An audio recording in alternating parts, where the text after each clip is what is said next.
Hello YouTube fans, Madarant here, and welcome to an in-depth deck profile with Dark Synchro Fusionist. This is the deck I've been playing on my channel for quite some time now, and I really enjoy it. It's a very powerful meta deck for the upcoming format after the Banlist, which we still don't know what it's going to be hit, but it's highly unlikely that Synchro Fusionist will be hit because it hasn't been that successful in the TCG, but in the OCG it's getting more and more tops, and it's proving to be one of their better meta decks compared to some things that have dropped off their radar like Monarchs after their hits. It's probably replaced that on the scale. It's very powerful, and if you open up turn 1 with your 2-card combo of Gofu and Armageddon Knight or Gofu and Dagrefa, you probably got a full hand loop with Crystal and Synchro Dragon or in siding shooting Quasar Dragon. It's a very powerful deck. I love it a lot because I've been working this for quite some time now, moving around things that hit the consistency and try and make it as consistent as I possibly can. There is going to be minor breaks here and there, but there is always going to be breaks in Synchro Fusionist. It's got so many combo pieces, you draw the wrong ones, you're going to be dead, unfortunately, but that's how it goes. I think the consistency is more on par with Fire King Cosmo. If you draw your chicken, which in this case is Jet Synchron or Double Malicious, you're going to have a real tough time to get around it. But if you draw your 2-card combo, which is Gotham and Armageddon or Dark Refer, then you've got the tits and you're going to most likely win with it. So yeah, I enjoy this a lot, and this video will most likely be quite long because I have to go through quite a few things in this. So we'll be starting off with the main deck and the extra deck, then the possible alternatives you can do in this deck to make it more personalized or whatever you feel that is necessary for this deck. Then there's the side deck, well, side deck options. The side deck hasn't been completed yet. Then the future of the deck with the future support of Inov and the DDD structure deck, the main combo of the deck, which is Goku and Armageddon Knight, and then finally the matchups that it has in the upcoming meta when the ban list does hit. This is unlikely to be hit on the ban list, but I'll also go into that when I go up to matchups. So those timestamps will be in the description, so if you want to see a specific part, you can easily get to that. But without further ado, let's get into this profile. We start with Triple Destiny Hero Malicious. This is one of the key cards of the Dark Synchro Fusionist because it makes you have an instant level 6, easily got into the graveyard through Dark Grapher, and it's just a really abusable card. This card definitely is brilliant. It's going to be definitely a free op in this deck because you want to resolve it twice. If you did draw 2 of them in your opening hand, you're going to have a hard time to get around it, but you can shuffle Malicious back into the deck very easily with Plague Spreader Zombie because that top decks, and then you just have to banish one from the graveyard, summon back out, and then hey Bristow, you're not breaking with that Malicious anymore, which is very nice indeed, and it instantly brings out a level 6 to part up with your Formula Synchron to make that Omega, as Omega is our key goal in this deck. Then we have the brand new card from TDIL, which is Blackwing Goku the Vague Shadow. Really amazing this card is. It is one of the best cards to come out of TDIL. It has the ability just to basically special summon itself when you control the monsters and is a level 5. And that's very key because you can partner up with Level Eater to bring out Excel Synchron, Coral Dragon, and Stardust Charge Warrior with just 2 cards, which is phenomenal indeed. When partnered up with Armageddon Knight and Dark Refer, which are the delivery methods, it's just insane what this card can do. It can also be used with Blackwing, I think it's Zoya the Heavy Rain. Let's just check because I don't have it on there. There is Assault Blackwing, Zoya the Rain Storm, which allows you to bring out a couple of these. They can turn into tuners since they are being used with a Blackwing tuner, and it's just an instant level 5 that you'll be able to reborn from the graveyard at any time. I don't run it in my build because of the fact that we have Norden, so that's an extra space we can't run, and the only things I could take out for it are Tatsunoko and or Crystal Wing or even Ancient Fairy Dragon, and I do see myself going into those a lot of times, so I just don't have the room, but it is a possibility for your own build. Then we have Dark Refer. Dark Refer is great in this deck. It's sometimes superior to Armageddon Knight if you have the pieces in your hand. If you have one Dark in your hand that's supposed to be in the graveyard, like Plague Spreader Zombie, Destiny Hero Malicious, or Level Eater, it's very much better than Armageddon Knight. But if you don't, it's gonna be just a normal monster at that point. It can also be special summoned out by discarding Malicious or Gothru the Hazy Shadow. Gothru is definitely free of in this deck because you want to open it up in your turn 1, and same with Dark Breather. It's a very good card. It gets you extra mills and gets 2 cards in the graveyard compared to 1, which Armageddon Knight does, which is very nice indeed. An instant special summonable level 4 monster. Then we have triple Armageddon Knight. Again, this is Foolish Burial for the deck. Instantly sends that level lead to the graveyard. Although compared to Dark Breather, if you have a dark monster in hand that you want in the graveyard as well, it's not as superior, but it is the base combo for this deck, which is very nice indeed. Definitely free of. Maybe you cut it down to 2 at times, just because if you draw multiple of these, it can be very painful. But you do want to open up with it turn 1, so that's still in testing at the moment. But right now, it's a free off for me. Then 1 for Synchro Fusionist. Most to all OCG versions of this deck don't run this card.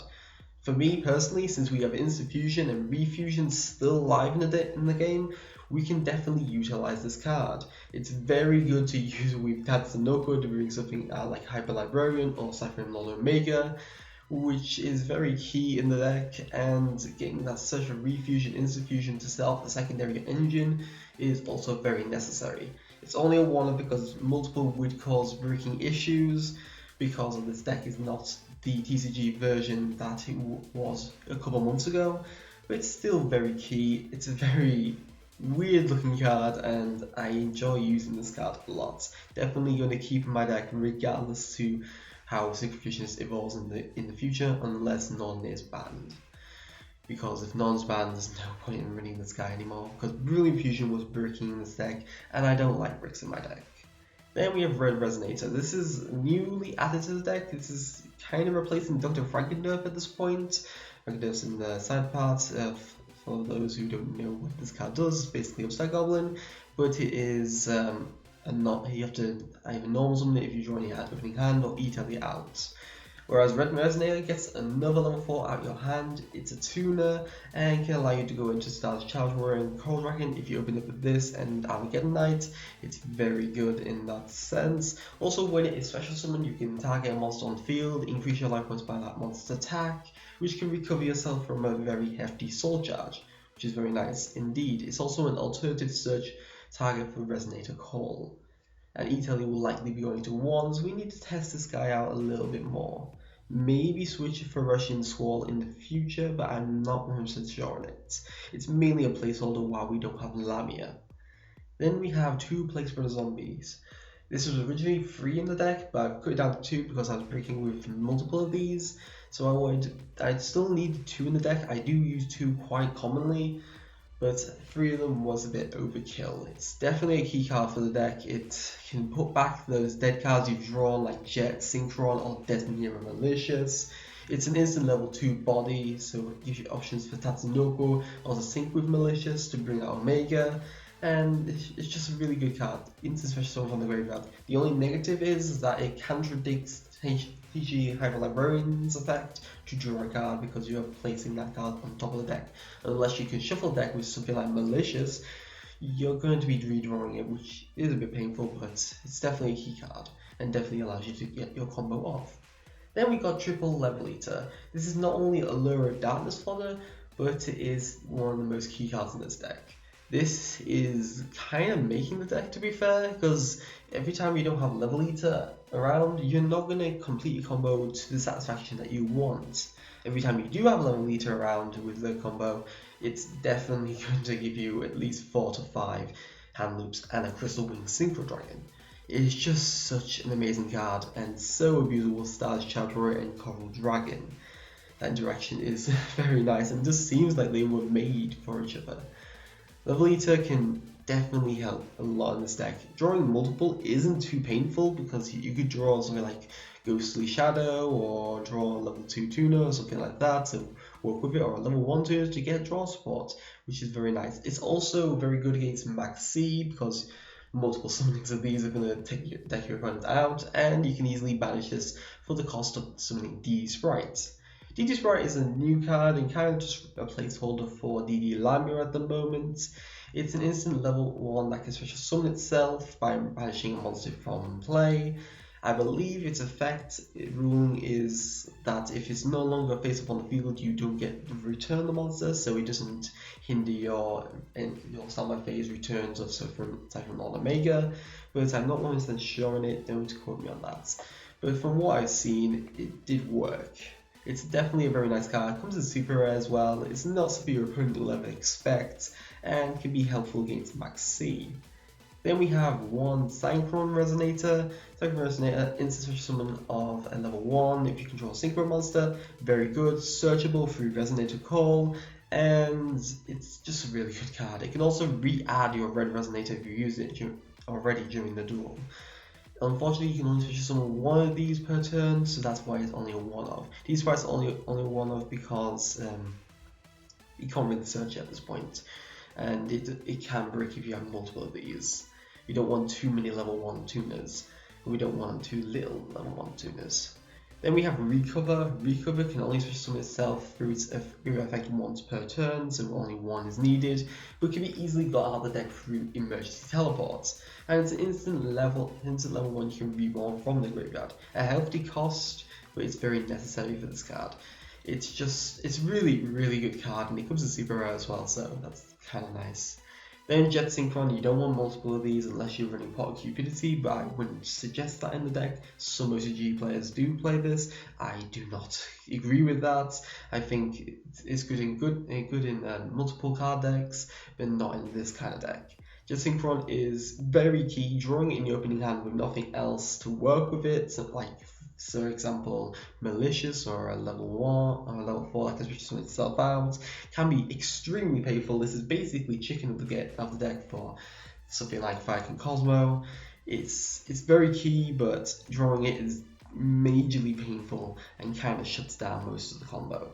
Although you can hand loop with this card, it's just you need the right hand to do it with. You can only switch summon it once per turn through its effect, so it's only a one-off from that matter. Then we have one global, the same thing. You can only special summon it once per duel, and it's base level 1. You can easily get out with 1-for-1 and Foolish Burial. Very free card. Then we have the spell lineup. 2 Allure Darkness to keep the speed in the deck. You don't want to draw in the opening hand, but later on in the duel, it could give you the pieces that you need. We currently have 2. If it comes to 3, we definitely put 3 in this deck because we have enough darks. We have 3, 6, 9, 12, 13, 14, 15, 18, 19 dark monsters. So Allure Darkness is more or less always live. It's just the situation you want to use it in because you don't want to banish the key combo piece, even though it may look tempting. Then we have Triple Instant Fusion. While Norded is currently on the ban list, only at 1 though. It is still necessary to run Instant Fusion in this deck. Bringing out that Norden can help a lot, and Synchro Fusionist can also search his card out. Sometimes I want to move it down to 2 because you can dead draw the other copies of it, but it is a very key card in the deck, and Synchro Fusionist is not maxed out, so it's not as easy to search out. Then we have 1-for-1, it's currently at 1, so we can't play anymore. Instantly getting out your Global Level Eater, and that's very good for this deck. 1 Resonator Call, replacing Dark Contract with the Gate for the searching of a level 1. It's basically these two replacing Lamia, and then the one that naturally replaces the one that would be Synchro Resonator being another level 1 tuner, or Synchro Resonator itself. Resonator Call, a very good card and very versatile in this deck. But I wouldn't say it's more than one of because of the fact that it's only searching tuners and not non-tuners, so it doesn't have that much versatility. 1 Desynchro because it can out bricks, and it's also key for being aggressive in game 2 or your turn 3, not game 2, turn 2 or turn 3 to out your opponent's monster if you're unsuccessful to bring out Crystal Wing, or your opponent brings out something like Demise and you need to get rid of some of that back row. Bringing out a Trish again can be very good. Or in the worst case scenario where you don't draw a DDR, you can use this to finally max hand loop. Then we have one rotor to search out Armageddon Knight or Dark Breather, preferably Dark Breather if it's later on the combo. One Soul Charge wins games, it's MVP. It's just a great card and very key if you're bringing out Quasar Dragon. With Crystal Wing Synchro Dragon, you can bring it out without this, but for Quasar, it's more or less necessary to run this, to actually resolve this to get it. Then we have one Upstart Goblin. This is changing more or less Frankendev at this point. Not Frankendev, but the Plague Spreader Zombie was replaced by this card, and it's just an instant 39 card deck system, so it's very necessary for this deck, I feel, but you can turn it into a turbo build. I will be talking about that a bit later on. Then we have Foolish Burial, which basically sends Blow Bulb to the graveyard, or Level Eater if you haven't got your delivery methods. Then 2 E-Tellies, 2 switches from the recover. Originally there was also Frankenderb along with this, but Frankenderb kept getting drawn dead, so I ditched it from the deck. Then we have one DDR. DDR, I'm surprised didn't get that much play until now, in at least the DCG build. It's an instant hand loop. It's basically hand loop for 1, because you can reborn your PSY-Framelord Omega. 2 or 3 can be bricky, but it is a very good card. It can unbrick you as well, because it can reborn your Jet Synchron or Doesn't Hero Malicious. And it's a very key card in the deck, at least as a one-off. And sometimes I do want to play it too, but I don't always have the access. And I don't want to join teams. It's a very key card. I really am surprised these few players haven't picked up on this. Then we have Violent Card, Refusion, searchable through Synchro Fusionist, and instantly reusing Almodden. Very good card on the deck. You don't want to have multiple because that breaks. Also, the extra deck, we have 2 Formula Synchrons, very usable in this deck. That instant draw 2 from Hyper Librarian in this is very key in the deck, and it's a level 2 tuner, so you can sync with Malicious to bring out that Omega very easily. Then we have one Tatsunoko. This is more or less used to sync with Fusionist, but is not restricted to this. It can sync with a non-tuner monster in your hand, only one of those, but you can sync with other things on the board as well at the same time. So you can bring out PSY-Framelord Omega, for example, with Tatsunoko, Armageddon Knight, and Level Eater. Armageddon Knight being in the hand, or Level Eater being in the hand. Very easy to do that. Or you could do it through other things. You can do this for Trish with Tatsunoko, Fusionist, and Armageddon Knight, and that gets a search as well as a draw through Hyper Librarian, which is also very good. Tatsunoko definitely a key card in this deck. The next Cell Synchron. This is very good in this deck. It's more or less the first Synchro you summon except from Hyper Librarian. It's basically gets the Jet Synchro in the graveyard, nullifies level to 6, and then starts your loop off. Essentially, it's a very good card. It gets you that draw power, it gets you that Jet Synchron. It's very key. You can only switch to Synchro summon one of these per turn, which is a shame. Then we have one Hyper Librarian. Because it's not one, we can only run one. It's just that draw power. It's extremely powerful. Although we can get around it if it gets veiled, because we just sync with this and Soul Charge it back. But that's if you have Soul Charge at the time, or the Synchro itself, which can be very nice indeed. Then we have the 2 newest cards, Stardust Charge Warrior and Coral Dragon.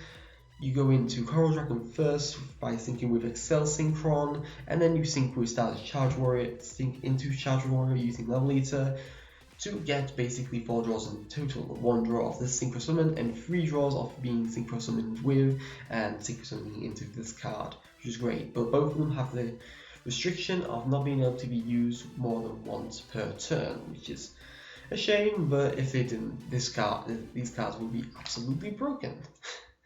Very good draw support there. Then we have 2 Ancient Fairy Dragons. Originally in the first builds like Shiranui, I dropped Ancient Fairy Dragon completely, kept in the Yangzings, but as time has progressed, and in this variant particularly, I do bring out double Ancient Fairy Dragon, and that can be very key in the deck. Instant special summon another monster, level 4 or lower monster from your hand can very much help you a lot. For example, Plague Spreader Zombie Reborn, special summon a global whilst dead in your hand, your Synchro Fusionist if you need it. It can be just very good in that sense. Then we have the Triple Omega, one of the most key cards in the deck. It's your hand loop. That's all I can really say for it. You can also return your synchros from the graveyard when it's in the graveyard, so you can sync with this Omega during your main combo and still get it back out. But that depends on your support at the time. Definitely going to be a free obviously. Then we have Crystal Wing Synchro Dragon. I choose Crystal Wing over Shooting Quasar Dragon because of the fact that it's easier to get out and is going to basically negate all those things that you need. It's great in the Blue Eyes matchup and the Cosmo matchup. So yeah, this is the end board result of the full hand loop. And then Trish, because that's also part of the hand loop to banish off their cards permanently. And then Warm Golden because it's the instant fusion target for this deck. The cards that have been moved out from this deck at the original beginning was Shiranui Engine, Speedroid Engine, the Brilliant Fusion Engine, because they were a bit bricky at times. Speedroid less so, but I didn't have the room for it in this Dark Synchro Fusionist version.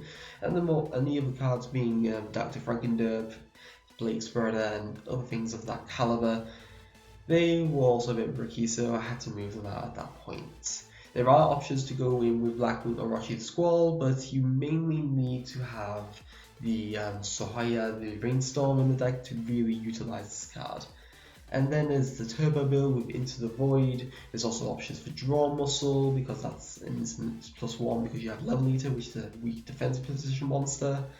And you also have options for Hand Destruction, Dark World Dealings, but they can cause issues with something like Burning Abyss.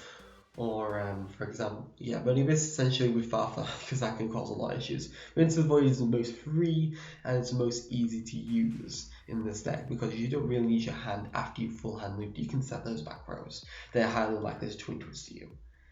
And then there's the options that we have in the future, which is DD Lamia and Dark Contractor with the Gates. And then there is one other which I'll talk about in a second, but mainly Lamia and Dark Contract. This is the main bit that's causing this not to be full power Synchro Fusionist, because of the fact that this is the best engine of a level 1 you can run except for 1-for-1 or Excel Synchron. It just is a free level 1. It can be put in the graveyard through Dark Reaver and Armageddon Knight, and it can easily switch something from the graveyard. It's just a very good card indeed. When they come out in the TCG in 2017, then we will be taking out the Resonator Call and the DD Sprite to accommodate these two cards. Then there is the other card from Inov, which is something I've never actually talked about in my videos. If I can remember what it's called. It's the new Crystron level 4 tuner, which basically gives you the option to go for Black Rose if you were to run that in the deck, or it just summons out instant level 4 you can synchro with very easily in the deck, which can be an alternative basis of something like Tatsunoko or an Ancient Fairy Dragon. It's something to consider in the future, but I haven't had much testing with this card. I've just seen it come up in a few deck lists now. And onto the side deck options for this deck. The first of these is Shooting Quasar Dragon. Shooting Quasar Dragon can be very good against Demise matchups, and that's why it's currently in there, but you can only really submit in this deck with Soul Charge if you want to do a full max hand loop. You won't set this in when you know you're going second, because Crystal Wing is a lot more aggressive in that sense, and Soul Charge is the only way to get out, so it's mainly for Demise matchups, but it's not key for your side deck. Then there's Crimson Blader. This is more key compared to Quasar because this is a very aggressive stance for your game 2. It can easily destroy other monsters. It stops Monarchs, Cosmo, Blue Eyes in their tracks, and even Metamorphosis for that matter. And it's a really good card, easily brought out in this deck and very aggressive instead of going through or making it to attack with. And then there's Colossal Fighter. If your opponent is naive enough to max see you in an opening turn, then you can kill them with Colossal Fighter and a strong monster on their board.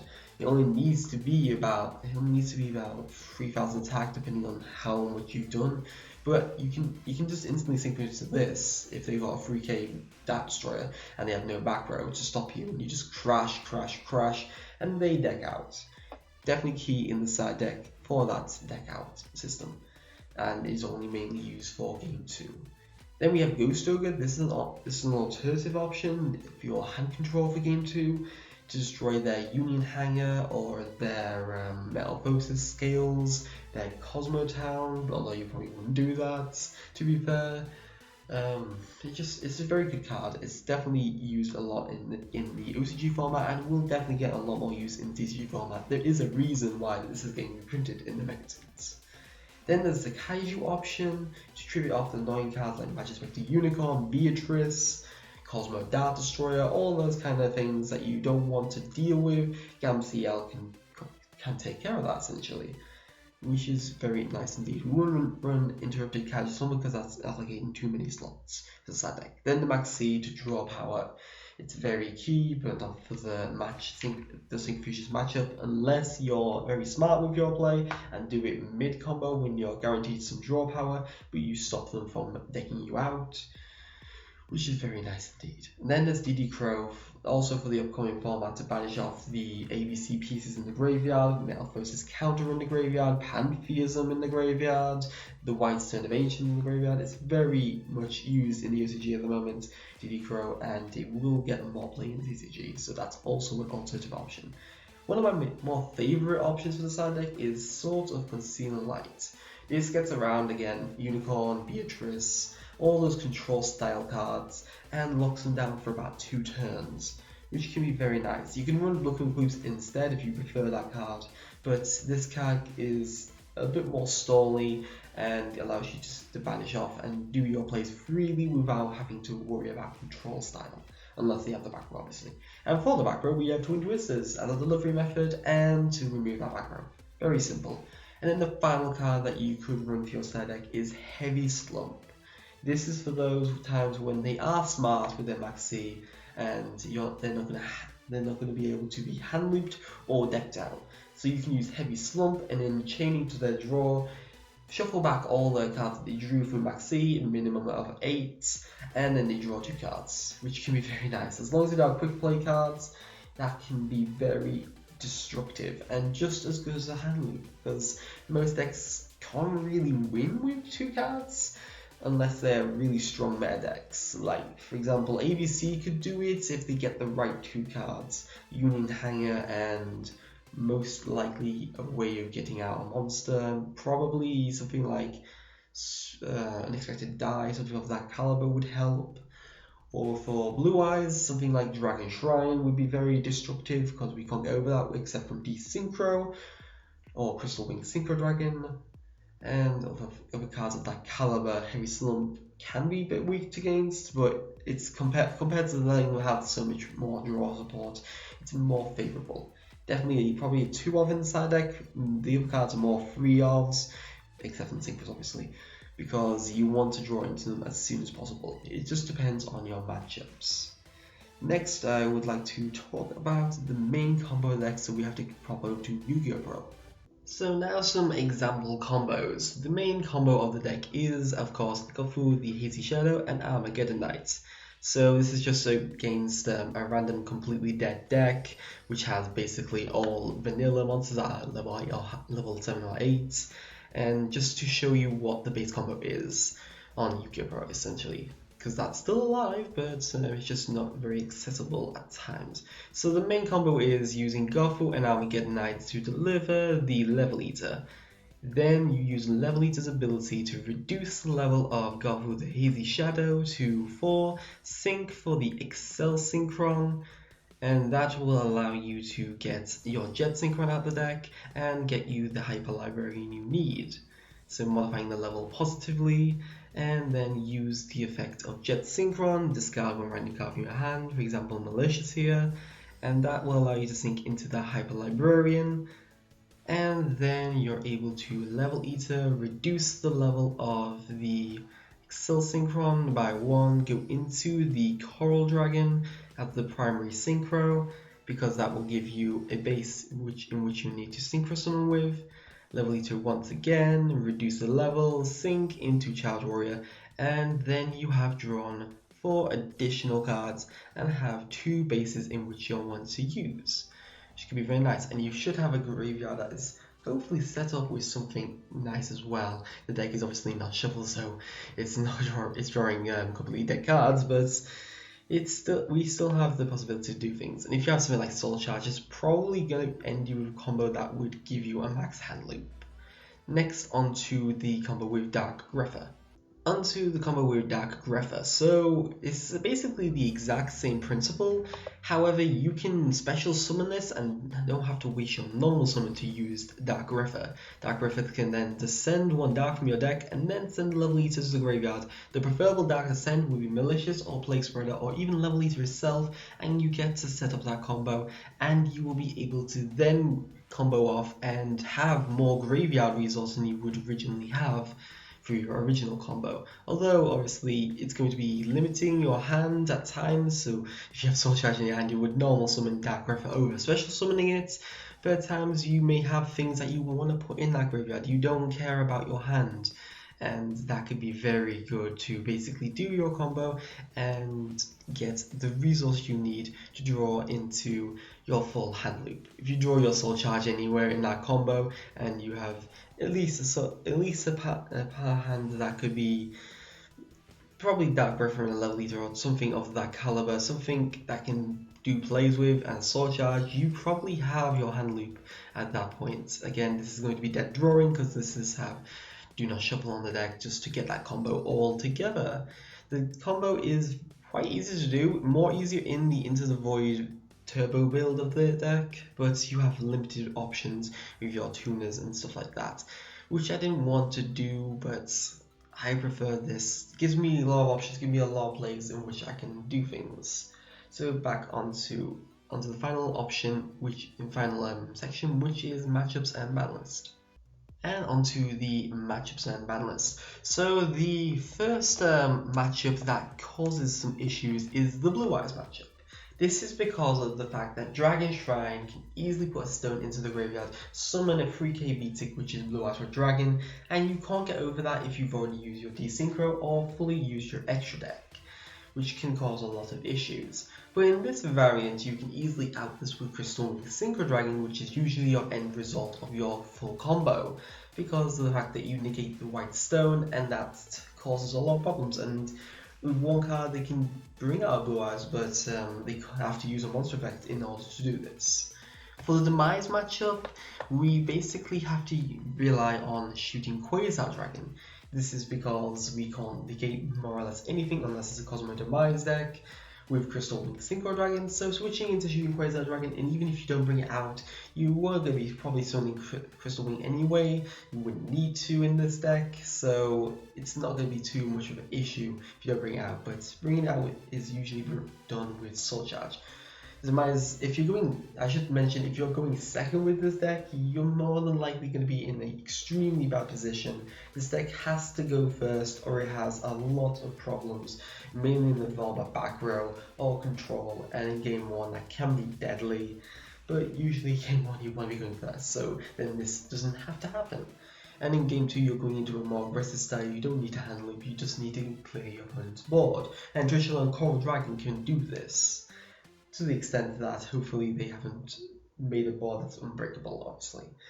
Then there is the matchup with Metal Foes, because they would usually have the Magic Spectre Unicorn in the deck, and that would cause issues with bouncing your Hyper Librarian or bouncing a key combo piece before you can get around it.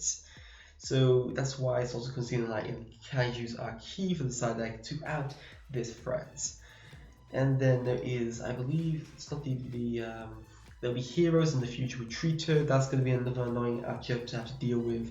We've got Cosmo. We actually got a decent matchup against Cosmo. We can still full hand loop after getting Monster Destroy because we do have Soul Charge. We do have DDR, we have Desynchro, we have Trish. We can get around Cosmo more easily as long as they don't have Cosmoja in the back row, because that can be pretty deadly. Cosmoja can be very deadly. But as I say, you need to go first with this deck or it's going to cause a lot of issues. Finally, onto the ban list options.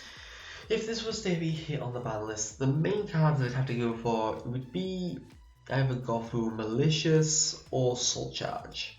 If you went for example PSY-Framelord Megi, you can just adapt this deck into a Quasar deck, although it's not as strong because Quasars can be Kaiju'd or Ra'd if you want to use them against Chicken Sphere mode. But you can get around it, you can work around this. It could get banned in the future because of pot cubicity, but at the moment it's highly likely to be hit on the ban list. You could hit Armageddon Knight. We still have Dark Breather in the game, and OCG is still able to top with this deck with Armageddon Knight at 1. It would just make the more space for Into the Void be more common in this deck. The more key cards that actually hit would be Malicious and Goth with Hazy Shadow.